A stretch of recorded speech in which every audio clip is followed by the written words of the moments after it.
Hi, I'm Jon Sicotte, executive editor of the Brewer Magazine. Welcome to another edition of the Brewer Magazine podcast. Make sure to like and subscribe on both Spotify and YouTube to catch up with what's going on here at the Brewer Magazine podcast. Well, we are sponsored by Square. Square keeps every corner of your brewery moving, from orders and payments to staff and data. Square helps you manage it all so you can focus on the good stuff. See how Square can help your business at square.com/goodstuff. We are also sponsored by Keg Logistics, and go to keglogistics.com/brewermag for all those details. You can also go to brewermag.com for all your business resource needs. That's 24 hours a day. Well, growth in craft beer often gets boiled down to simple explanations like new markets, new SKUs, or wider distribution. But the reality is it's usually a lot messier and a lot more interesting as well. And that's why we love talking about it. Today, we're talking with Saison zumBrunnen, who's the co-founder of Denver's Ratio Beerworks, a brewery coming off its strongest year yet. In 2025, Ratio saw double-digit growth, a major increase in packaged beer sales, and statewide traction led by Cityscapes. It's their Mexican-style lager. Now, at the same time, one of their most talked about beers remains King of Carrot Flowers, a carrot and elderflower Saison that wins medals and raises the bigger question. Why do brewers love Saisons, but the mainstream drinkers just still hesitate on it?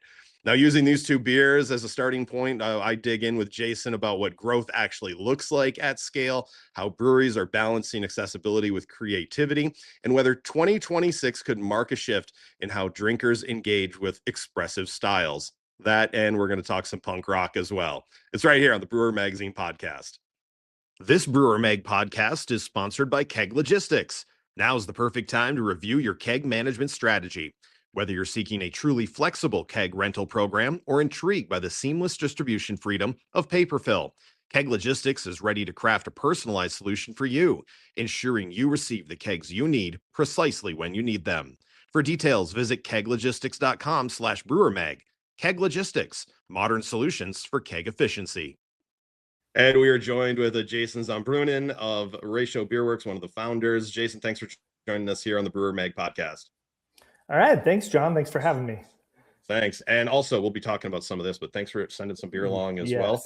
We'll be talking about those in a little bit. But first off, kind of we're talking about just the growth of what Ratio has had now almost 11 years in the industry. Give us a little background on how you guys kind of got started and where you guys are right now. Yeah, we had talked earlier, but music was our background. My other business partner and I actually met in college at CU Boulder.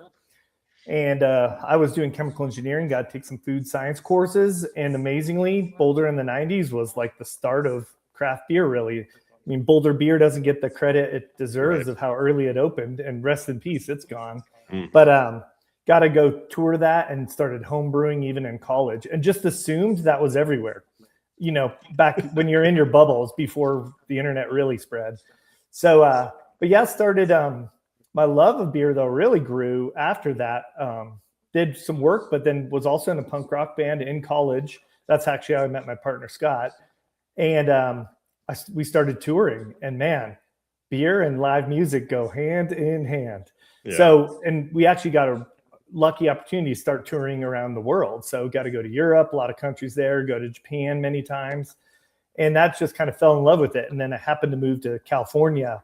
And then at the time, Southern California with San Diego IPAs, Russian River up north, and Rigs for Five IPA, having these, I was like, I got to get into this industry. So started working on the plan and wanted to move to Denver. I'm from Colorado, and started a brewery. So that all kind of happened.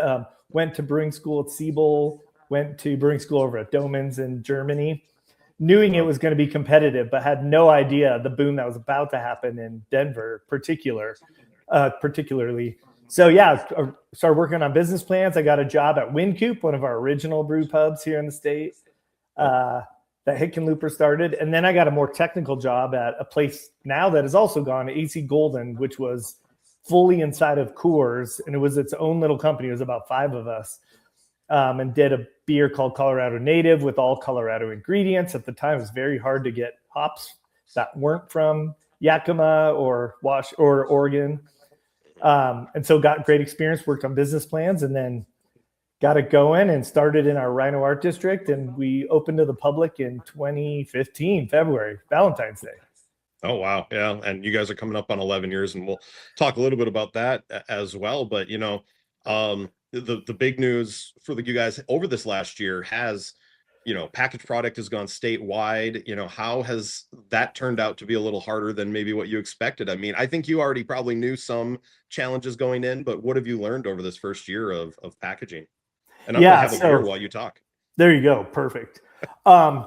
What's wild that we're pretty unique, even in Colorado, in the sense that we were self-distributed our own beer for 9+ years of being, and it was on purpose. We wanted to build our own brand. We knew it was competitive, and I think it's really worked for us. But the other unusual thing is we weren't in cans. So until COVID, we were essentially 100% draft. So we went into cans quickly in COVID, which was our initial plan.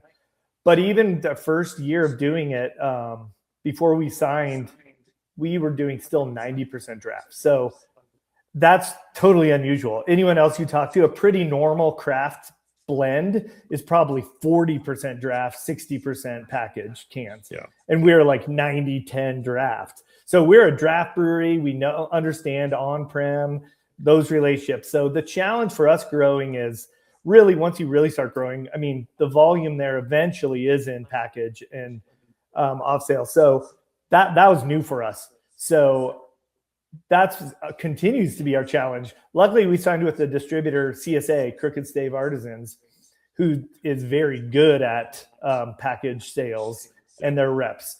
So that's been a good synergy, but also it's still us learning from them. I mean, I think they're learning from us about how we worked well in Denver and in our wholesale, but packaged products, because the buyers at those stores are very different. On-prem, we're used to bars and restaurants and tap rooms. It's very relationship focused. Yep. It's very much about building synergies, about like-minded businesses, and then as you spread, other people know you. But once you get to these true, a grocery store or whatever, they're looking at Excel sheets and just what sells or not. You had to have done your work before you got on the shelf. So that's probably the biggest challenge we've had, is getting used to the idea of can sales. Yeah, sure. And I know, and obviously it's great to be able to be out in package for the most part, especially unless you're absolutely huge and can have that, the volume, the margins there.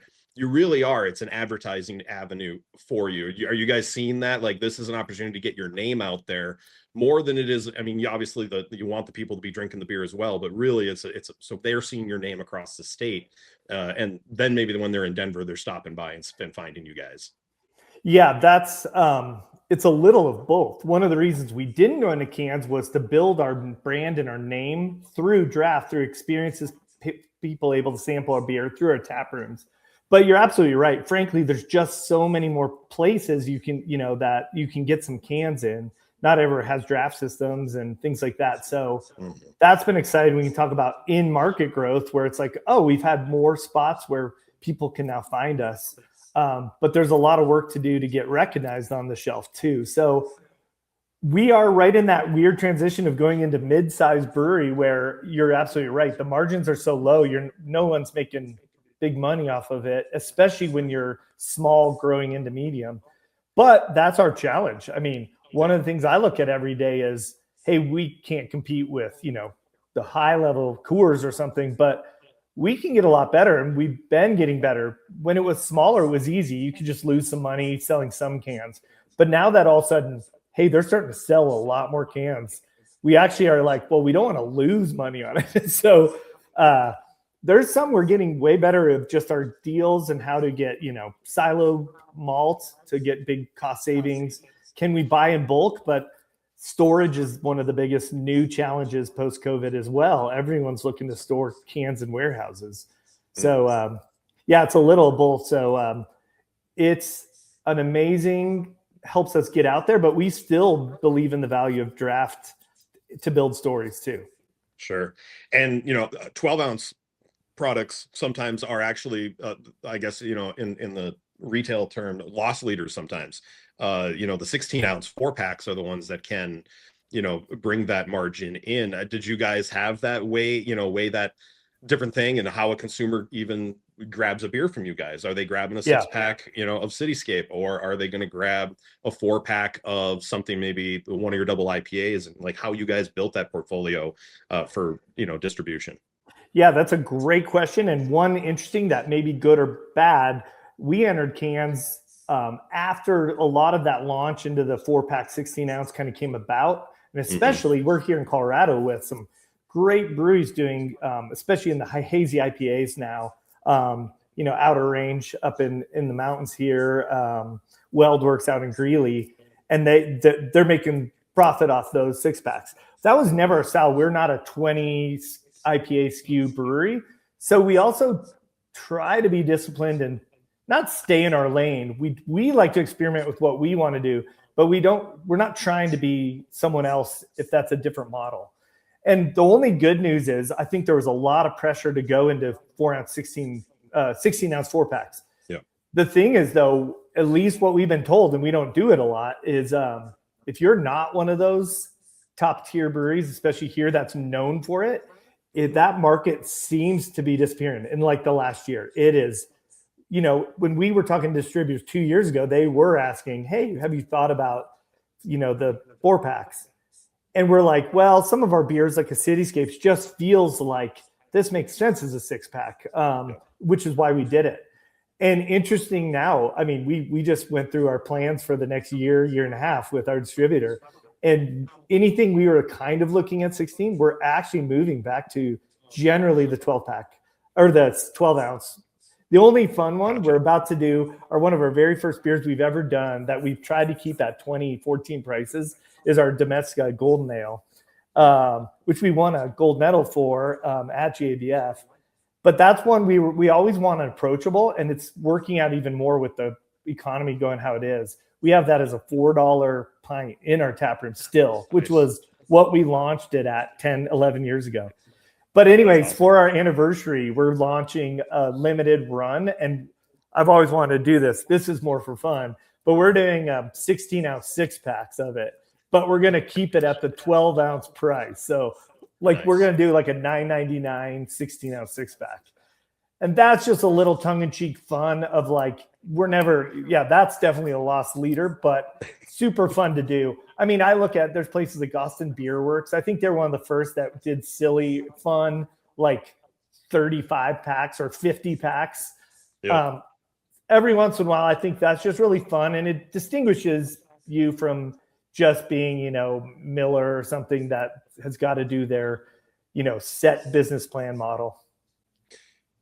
Jumping into perception and going out on the shelf and being who you guys are. You're about the arts, you're about punk rock, you're about a do-it-yourself. I mean, how does that translate to the shelf for you guys? And was it something through creation of labels, or how you guys are out there marketing? I mean, there's many ways to do it, but how do you get it done that you feel is the right way? Yeah, I think I said before, one of the challenges, and we knew about it, and it is the studies, people make their decision in the off-prem markets in like 5 seconds or something. I don't know. It's something crazy. Less than 10 seconds. So you have to have impactful design right away, but also, frankly, people probably need to already know you. You can go in and do some certain samplings and all that, but you hope it's a combination of those. So we like to tell this story. One of the reasons we waited to go in cans was because of that, of knowing we needed to build the story a little. And this is old music. So I'm quite old, where we used to have CDs and record stores that you could buy the CDs in. Now here in Denver, we still have a couple great ones, Twist and Shout and Wax Tracks. But back in the day, this was the big, Tower Records and all these big Sam Goodies. But we had friends, we were in local bands, pressing CDs and working on small record labels. And man, the biggest thought was getting your CD on the shelf. And I remember one of our friends that ran a small record was like, we got our band on Tower Records. That was the big deal. And it was like, awesome, work's done. We did it. We're on the shelf. And then it was like 6 months later, they had all the returns off of this because they used to work on consignment. I don't know how it works now, but I was like, it's the same exact thing. So we always said, hey, getting on the shelf is an accomplishment, but it's just one step. If you don't know, if you remember flipping through CDs, why would you ever stop on a random band you've never heard of? Either had to have a cool art cover, or you have to have heard about it somewhere else. So you want to get on the end listening racks. You want to have posters in the store playing local shows, things like that, where people know when they go in, oh, I've at least heard of this band. Maybe I'll give it a shot. So it couldn't work more perfectly, we think, that same analogy into cans and being on shelves. It's hard in a safe way to proclaim what we've done, that we support arts and what our beer is about. It's just that label in the 3 to 5 seconds. So that's what we're doing. That's why we went and established at like-minded restaurants, businesses, why we support arts and the creatives and makers and doers around those stores in our community. So hopefully when they get to the store, maybe they've at least recognized the name, at worst. And at best, they know us and go, oh man, I love having that. They supported the MCA art exhibits every time I go, I'm going to pick it up. Awesome. So that's our best way of getting it across. Yeah. And Cityscapes has been really good for you guys. I don't have I'm trying to pull the numbers up really quick, and I'm lost my notes. So obviously you're going to know to be able to talk about it. Tell me about Cityscapes and like how it's kind of been a brand builder for you guys over this last year or two. Yeah. So Cityscapes is one of those I try to not talk about still. I've already brought up a few times. We've tried to tell ourselves we're not talking about COVID anymore. It's life's moved on. That said, Cityscapes is like a silver lining because of COVID for us. There was a lot of hardships, but that was one that maybe pushed us faster into a direction that really worked out. Just to give some context too, Cityscapes in the outside world, bars, restaurants, anywhere but our tap rooms, it's about a third of our entire wholesale sales. Which I love. I come from the mentality, I love a super flagship beers. You look at brands that have been around for 100 years, they've got a super flagship for sure. They don't have 20 rotators that you never know which one you're going to go back to. That's hard to pull off. If you can do it, it's great. But if you super flagships, and then you can have your fun, the people that really love you, you have all your other beers. So, and I love a good clean lager. So, and I loved Mexican lagers. So yeah, the story of that was, it was a seasonal rotating lager. I got my experience first brewing in Germany, but at AC Golden for the 3 or 4 years I was there, I was brewing almost exclusively lagers and getting to talk to a lot of the science group there and learned a lot about that. So at first I didn't want to brew a lot when we started. First, they take longer, wasn't sure on that market for craft, but we started dabbling in it. And by that point, we had done an Oktoberfest that did really well called Stay Gold. We do a dark, almost Schwarzbier lager over the winter. And so we had been wanting to, because we just thought there weren't that many craft Mexican lagers in Colorado too. And Colorado already, I know Modelo's now #1, I think, in the country, or maybe it's got beat recently, but obviously Colorado, there's strong Mexican lager drinking at sports events, just live, a lot of our restaurants. So it already was a style Colorado's familiar with. So that was our take on it. And what's funny, we had done it for a few seasons and it kept growing for us. And there were some others like Ska here on the other side of the state had their lager, Mexican lager. But that was also kind of seasonal and only came out occasionally. I didn't know. And so there was a few others doing it, but we just liked it and it was expanding. So we were just launching it. Maybe we had doubled it this year. It had done so well the year before. So like February 2020, we're like, all right, let's get it brewed up for the spring season. And I mean, I think we had filled our last 60 barrel tank. Maybe 2 out of the 3 or 3 of them were full of Cityscapes. And then the world shut down. And we were draft only, as I said. So we went to 0. All the other feel good stories of, at least cans saved us, not us. We were like, well, we're going to go out of business if we can't do something. So we pivoted. We bought a canning line the very first week of that shutdown. I just happened to have gone to a convention where Wild Goose was debuting their like one head new Gosling filler. Uh-huh. And so I just called them right away. I had the little flyer still from that. Wasn't even thinking COVID. Bought it. And then it was just an obvious choice. Well, I guess we're packaging this 200 barrels. Otherwise, we're going to throw some of this away. But we wanted to anyways. It was kind of exciting. We already saw a trend towards these clean lagers in Colorado, at least. Mm. And then I think the silver lining was COVID. The trends you saw in the past was people, at least that first year, went back to the styles they knew and loved, easy drinking. And so it just took off right away for us, which felt really good. And then it was essentially year round from that moment. Wow. Yeah. And I mean, what was it before that for you guys? Like obviously you can see the numbers, at later on, but like, what was some of your leaders then? And where are they now? I guess is a good thought. Like when it comes to portfolio. So why it wasn't a total accident is we had already seen that growing. I think there's a few beers. We tend to be pretty calculated long-term. We're trying to be a brand long-term and not, hey, brew, 1,000 barrels of some new weird beer and then it flames out and everything goes up in smoke. So that one we already, I think, had planned on doubling its volume that year from the previous years, how quickly it sold. So that trend was already happening. But wild that it became our number one beer, would not have guessed that. The other one, and I think we were asking before, and we do, the other end of the spectrum, we have a couple of Saisons that we're known for. The King Carrot Flowers, which that's its own wild, unique thing. But we also originally started with one called Dear You. And I loved like Tank 7. Colette here in Denver had, Great Divide at the time had Colette. But these were big beers. I think Colette was like 7-8 or something, ABV. It was hot. Yeah. Yeah. And I remember being like, I love this beer. I wish I could have 2 or 3 of these. But by my second one, I'm like, I'm done for my afternoon session here. So I wanted to go back traditional and do that. And for a while, we really got known for that Saison. We did a dry, French Saison. And man, that was our number one seller for several years in our taprooms.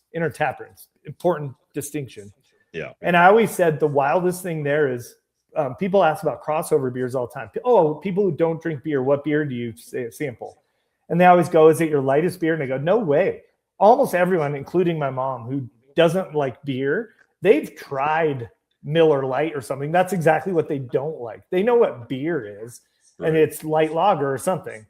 So I think it ended up being our best crossover beer. That is so citrusy. If you take a wine drinker, I would sample them on a Saison first, which sounds crazy, but I think that was one of our biggest successes. So, but Saison has dropped. I think with the rise of things like hazy IPAs and other flavor-forward beers, the base Saison's dropped. That said, wine's down. It might be back on the rise. So maybe that's my bold prediction. Next 5 years, Saison's back up. Saisons are always, I think, a lot of people's favorite beer. And it's just, you don't see it a lot of times in those, let's say, like buying pairs doing it, like what's next type of thing. Yeah. You might see it mentioned here and there, but like, I think beer people love Saisons, but it never seems to cross over completely. You don't see that like on the retail shelf for the most part. And you guys got King of Carrot Flowers. It's won awards. Yeah. It's a little orangey. I mean, let's talk about it. They struggle to be at scale, but you guys are kind of doing it with this. Like, how much are you putting this out? And why did you land on this one to kind of be one of those Saisons to go out there? This Brewer Mag podcast is sponsored by Keg Logistics. Now's the perfect time to review your keg management strategy.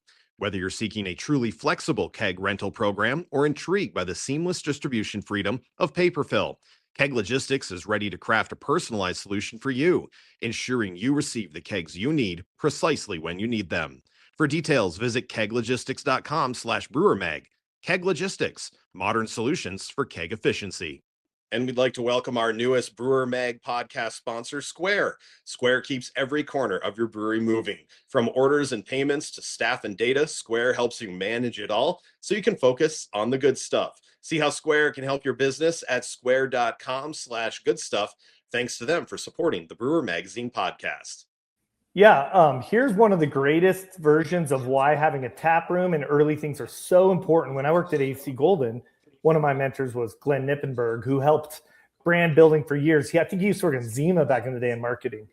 And he's like, boy, the hardest thing ever is to launch a new strange beer if you're just having to go wide in a market. You never know. You're just taking a swing. But in a tap rooms, you can try things out, see how they go.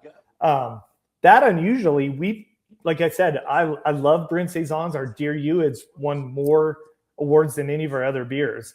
But we also are humbled to the fact that we haven't released that in a can or whatever, and we're careful even at draft where we put it, because that's just the reality, is it's a niche style. But if you can be the top of that niche style in your area, it can do well. But carrot flowers, we started doing, when we really started trying to really focus on our community, how we could be a glue, a connector to our community.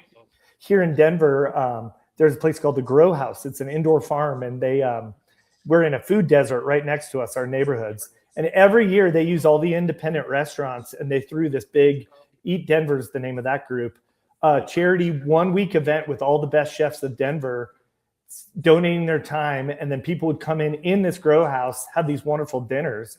And we donated it, 9 years ago or so. We didn't know what the event was, but went, and it was just magical. And we had such a connection that the very next year I was like, we'll be all in. We'll work with the chefs. Why don't we brew a special beer for that week? So we actually did a few different beers, and that have been successful. But one of the years was this King of Carrot Flowers. And, we had the chefs puree, juice press all the carrots for us. Thought it was just a wild, fun one-off for, high-level restaurants. And man, our whole batch sold out within the week we put that on. That was our first, whoa, that was wild, because we knew it was an interesting choice there. I did do a lot of experimentation with what flower to use. I had the name in mind before the beer. And originally was looking at rose or lavender, but those were really perfumey. And then elderflower is so fruity. And then frankly, if you juice carrots, people think carrots super earthy. But when you juice carrots when they're actually ripe and not overripe, or getting old, they're a lot milder than people think and actually have a fruity character to them. So anyways, same way, we didn't immediately go, great, that's our next big beer. It was like, that was funny. And so literally the next year, I think we waited an entire year, and we go, well, let's do double the batch. Or maybe we did it in the spring. And then same way, sold out a double batch, within a couple weeks. So it was like, why don't we try it in the spring and the fall? I was so not convinced to keep pushing this beer. I mean, I love it, but I go, there's going to be a cliff. The people who love it will drink it, and then it'll all of a sudden fall off and no one's going to buy it. And it kept not falling off. Wow. So it was one of those that just truly through organically growing just proved to us, like, let's go year round. And by the way, really wild. One other thing, we're learning to look at new data and software with our distributor. Yeah. So Cityscapes is still our number one, even in cans, but we sell a lot to bars that have cans too. So in venues, so Cityscapes, even Sparks do really well. But if you look at pure off-prem, so not drinking on site, King of Carrot Flowers was our number one canned sale beer last year. Wow. So, which I was like, that can't be right, but it's fitting that right unique spot. And I've gone to a lot of conferences where they're like, don't have a lot of those beers, but it's always great to have one that's that unique. You're not competing, right? A Mexican lager, we're competing with everybody, including Modelo. But Carrot Elderflower Saison, we're the only ones doing it. So we're, a shelf of one, and we just hope people try it. Sure. And the thing is, it's weird enough to scratch the itch, but it's close enough to just looking. I'm like, yeah, I'll try that. You get people interested in it. They can enjoy it. People that are already like into the beer might be like, okay, yeah, this seems like something. It has that widespread thing. Cause like when I saw it, I was like, okay, it's funny enough, as a home brewer, I had just been messing with carrot stems Oh, really? in a Saison. So Yeah. like I called it, I don't know, my friend made it something like Heart of the Valley or something like that. Yeah. And it was like, oh, I gotta try. I like Saison and carrots. Like I don't know why it just popped in my head like a year and a half ago. And then all of a sudden I'm seeing you guys are doing something like it. It's unique enough, but not crazy enough that people are gonna turn their nose up at it either. Well, and this is back to, you just said the visual of it. Boy, in our tap room, I mean, that gets people to try it. They're like, what's that orange beer? And by the way, I first thought I'd already brewed with quite a bit of fruit. I had pretty good experience, especially with that yeast. So I was looking for something. I was going to use purple carrots, like to give a little color. And we actually did some like test brews. And frankly, we had another, like a blackberry wit that I like a lot too. And I was like, these kind of look the same. And not that that's any reason to switch, but yeah. I was like, I just assumed, as you probably know, brewing, color usually doesn't translate well, like a fruit, unless it's like beet or even people when they try like cranberry, they think, oh, that's super red. Man, it just disappears. It just turns yellow. Maybe you get a tinge of orange. But so I thought the same thing. I thought adding an orange, fruit to a yellow beer is just going to look like a yellow beer, which that's okay. But man, instantly was like, oh no, it's orange. And it was wild. So it's been really fun. I mean, as it scaled, to your point, was like, well, where do we get that much carrot? How do we get that many carrots? So that's a fun challenge. And Alex, who used to run Source of Nature, she spun off of New Belgium. One other great thing about being a brewery in Colorado is the synergies of the side businesses that pop up. Sure. And that was one. She was sourcing all their weird ingredients when she worked for New Belgium back in the day. So, I'd run into her somewhere and I was like, yeah, I'm trying to ship in, there's the US's largest carrot farms in California. So I was trying to get a truck from them. They sell a lot into juices, frankly, but those companies then reprocess. So I was trying to buy right from a source, but boy, what a hassle. They're used to selling to grocery stores, right? like tanker trucks. And I was like, we're not that big yet. We're bigger than, drum or a bucket, but we're not tanker trucks. But so she's like, oh, give me a week. I'll help you out. And so that original source, she really set it up for us to be able to get the carrots in, which is one of the hardest parts. I bet. Absolutely. Yeah. Like what, and how is carrot storage? Do you guys have to is it a timing thing for you guys when you make this? Not too bad, actually. Okay. It is a little odd because carrots, this idea that most of it goes into juice. So they do pasteurize these juices, but it's new to me, except I come from food science, but it's like a light pasteurization, if you will, because most juice makers then repasteurize once they do their blends and do a really heavy one. So anyways, that being said, everything gets shipped frozen and usually has to be kept frozen for that level of food safety. It's still pasteurized, but just it doesn't have as long of the shelf life, apparently.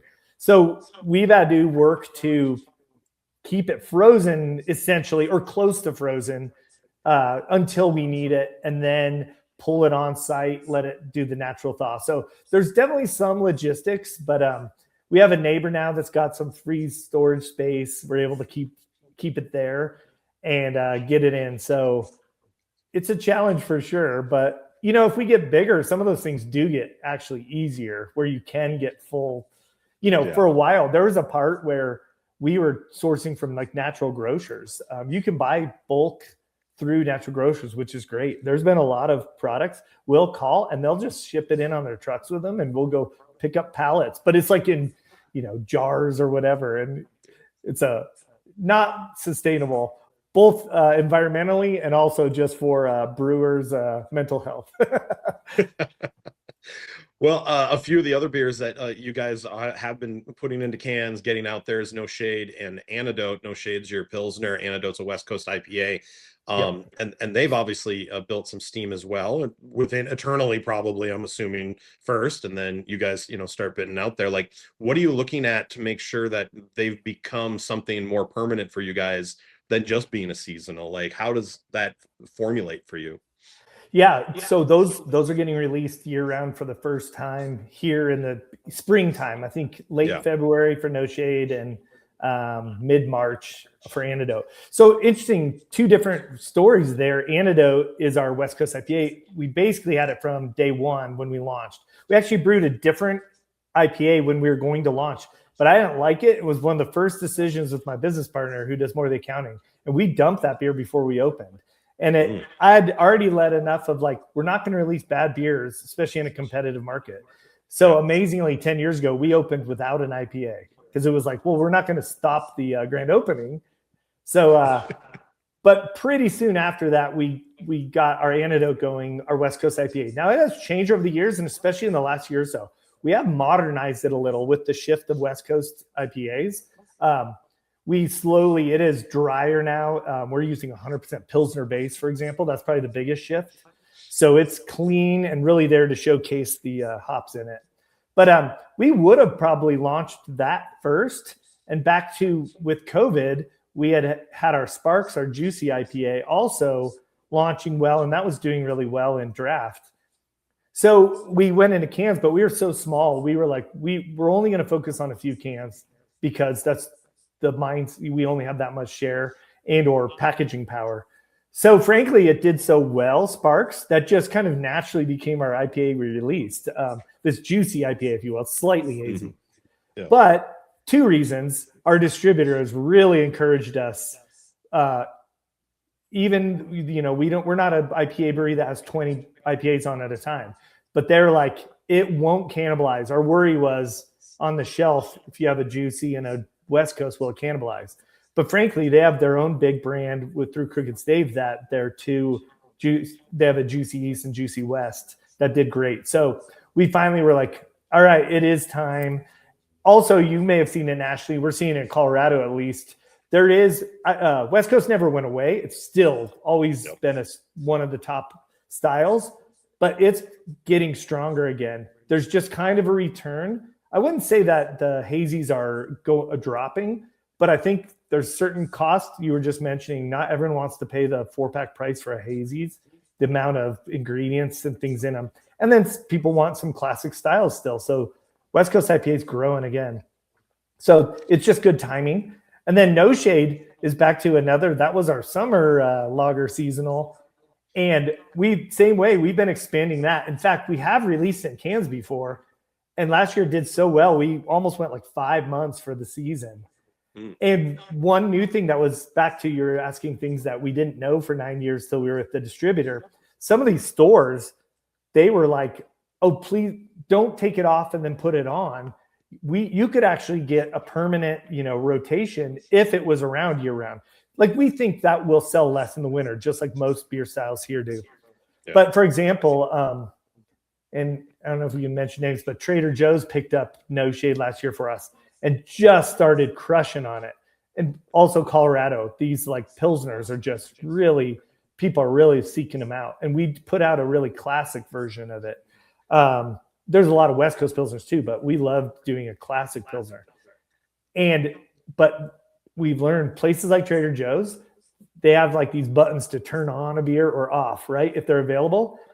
And it's like pulling teeth in 3 or 4 months of convincing, oh, we have this beer, you can pull it in, and then they'll turn it on for the stores.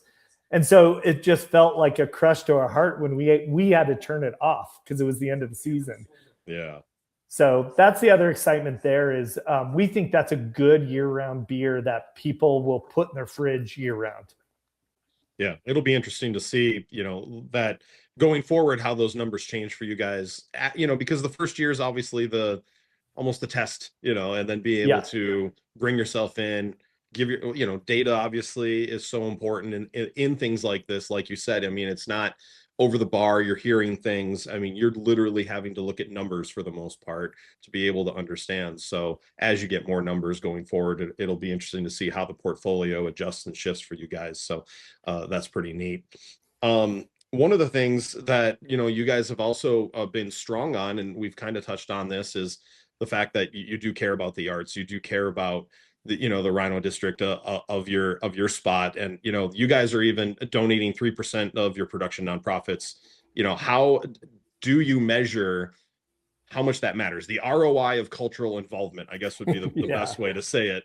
And not just making it we're doing it this way, we're giving 3% because, you know, we have a balance sheet and this is what it says. I mean, you know, how did you guys come up with that idea, and how do you make it go forward, and just be a part of the community that you're already in? Yeah, well, there's two parts of that. One, pretty early on, we kind of made the choice that we weren't going to be, well, first, we were just small and didn't have a lot of money, that we weren't going to do traditional advertising. We just looked, and that idea of the ROI when you're small, I mean, it's gotten better, and there's digital advertising we'll do, you know, promoting, but traditional especially just felt like, you know, a billboard for a month's $10,000 or something. You're like, you got to sell a lot of $6 beers to justify that billboard. But what we did know is experiential. Back to almost the CD, people trying your beer out in the community. And so the idea of two parts of it, of giving, one, the structure of it was from reading Sam Calgioni's book when he founded Dogfish Head. I don't remember the name of the book off the top of my head, but it stuck out that was a portion of when they grew. It was, and he, I think, got the idea from somewhere else too. But this idea, and the cool part about it is, sure, people give away, beer. That's part of our culture and community. But was really interesting is that he goes, don't stop, or the whole point of it, as you grow, that if that works for you, that model should grow with your growth.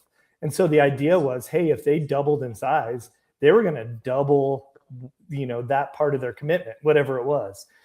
So that was a big part where I go, that's a really interesting way. There's so many other things you have to figure out. That did give us a little bit of a try to see if we can maintain, even as we grow, can we grow with our donation as well?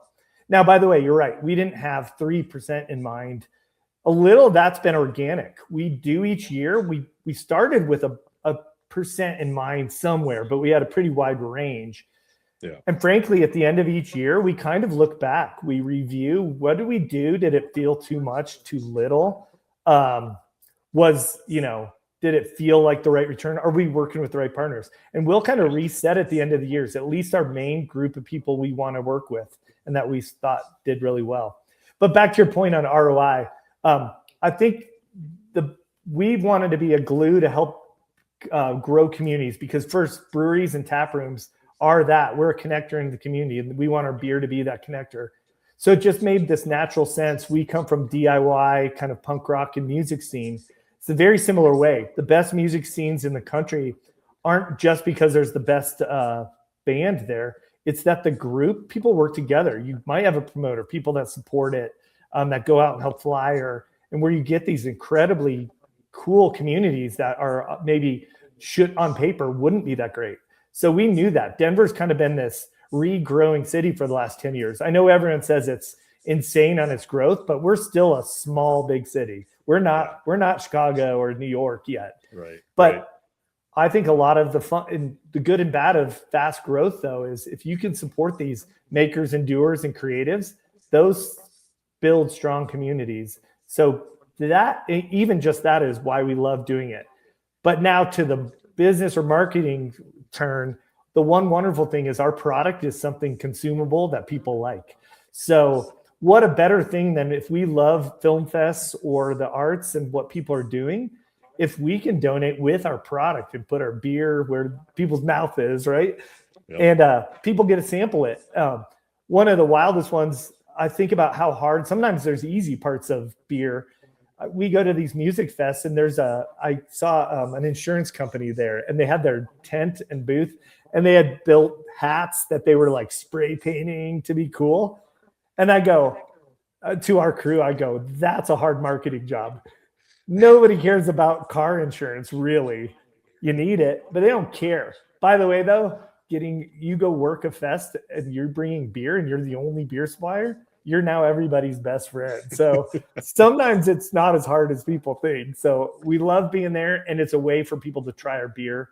And especially in a really competitive Colorado, getting people trying your beer and meeting you and the company and people who work for you is what builds long-term loyalty. That's really cool. And I got a press release from you guys back in November that you guys were awarded the Art Rhino 2025 Creative Business Award.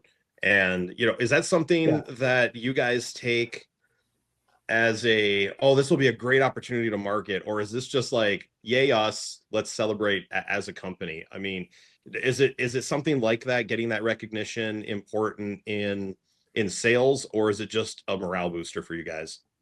Yeah, no, we're real excited about that. It's the first annual too, so which is great. And we've been working, the art district really boomed and formed the business district of the art district 10 years ago, almost the same time we started. But yeah, to your point, by the way, it's a little like Saisons. You got to be humble enough to know, like, it's nice to get those awards, but if you think that translates direct to sales, it's short-lived at best. By the way, it's the same with a GABF award. It's not all ego, in other words, or just like, so we feel great about it. There is an impact, but it's short-lived. And you just have to be realistic about it from like what that really means of like sales marketing. So if that was the only reason we're doing it, that wouldn't be worth the squeeze. But to your point, it is nice in the sense it's like an internal compass set of like, hey, are we doing the things we thought we were doing? Maybe one of the biggest challenges as we grow and now going into communities where maybe we don't live anymore, like if we're going to the Western Slope and most of us live out here in Denver, it's like, is that translating to the outside world? We talk about being in our own beer bubble a lot, where, oh yeah, everybody already knows this. And then you can walk 2 blocks down the street and they don't know your brand or anything about beer, even if they love beer. So that keeps you humble too. When you meet someone from your neighborhood who's like, I've never heard of your brewery. And you're like, we've been there 10 years and we're 1 mile from your house.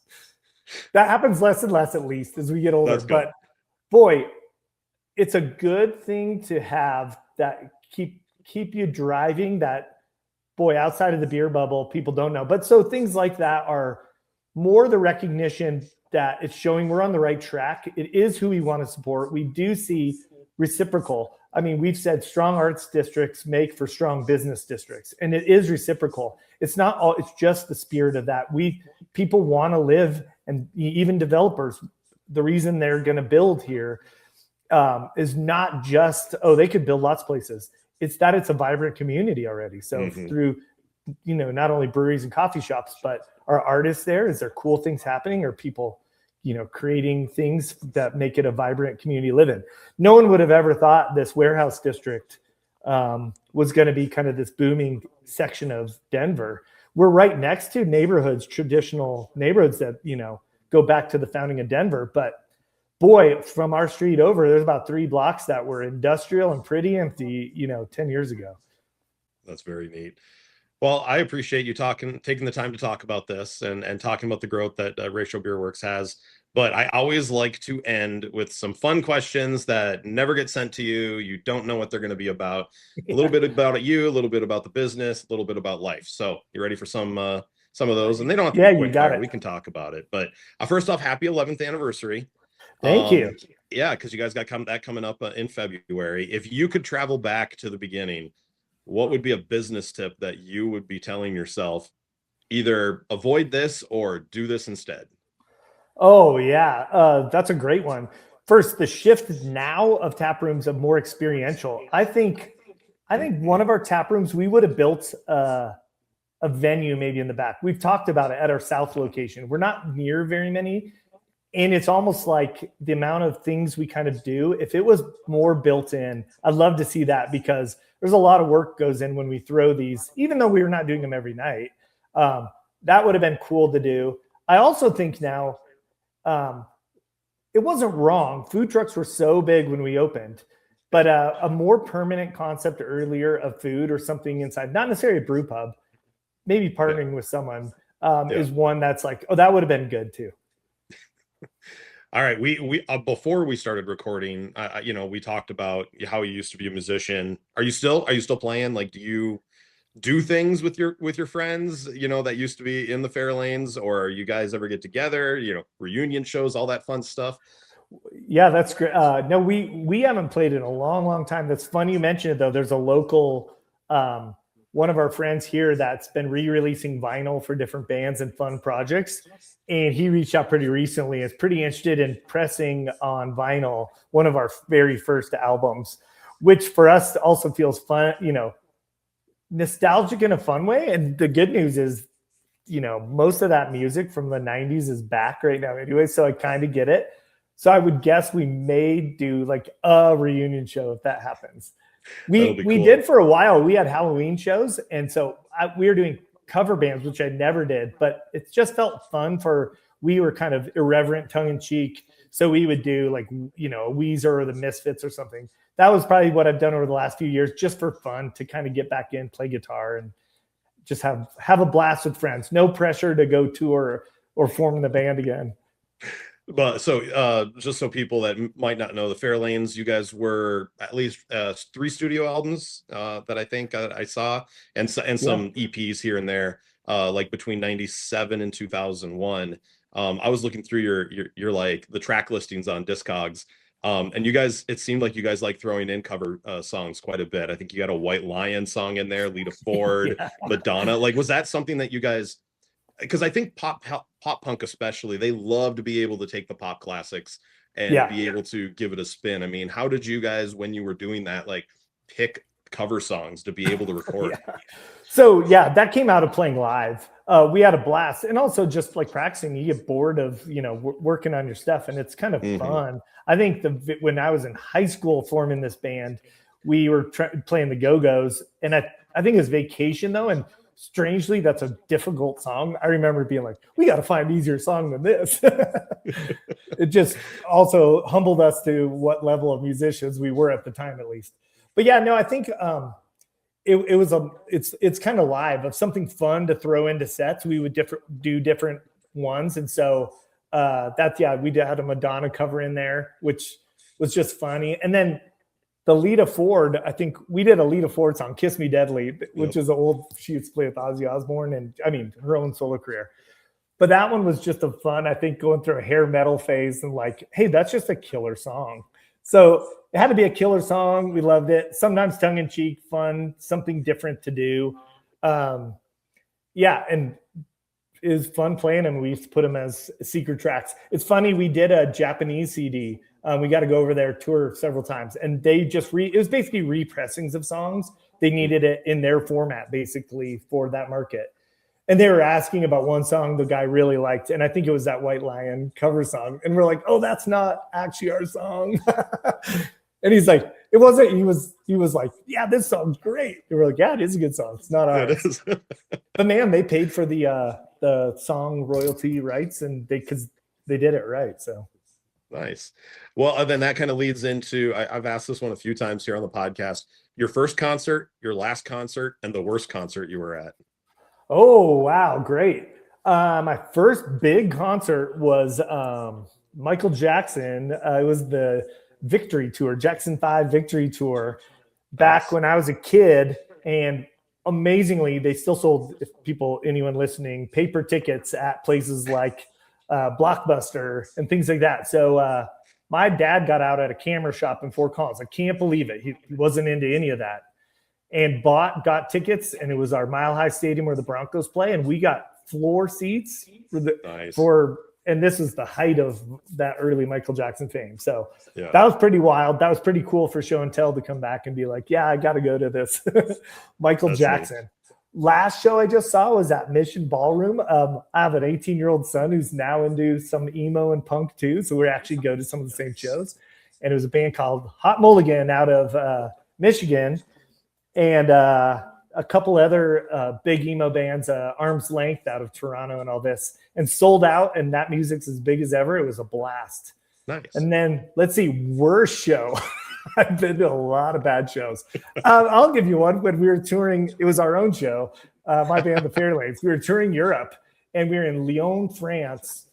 And sometimes we play these great shows in Italy, and sometimes, you hear stories.